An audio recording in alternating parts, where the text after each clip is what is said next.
Salut! M-am apucat de o lucrare de subzidit un perete 4 metri.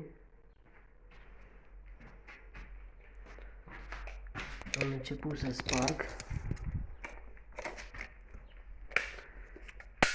partea asta, este polistiren,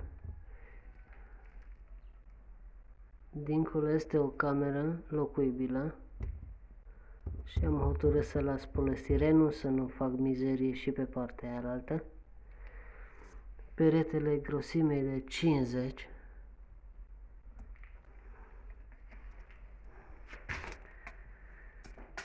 Aici o să mai scot pământ de jos și voi începe cu un rând de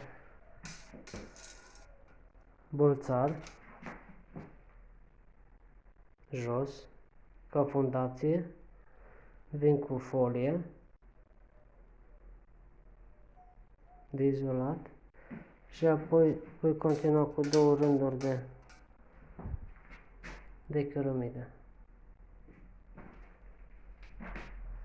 Am spart cu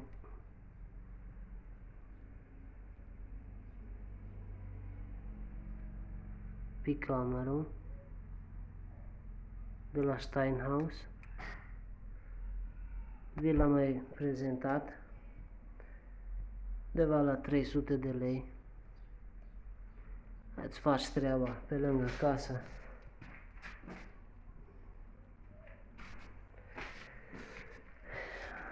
Bun, mă apuc mai departe, o să continui.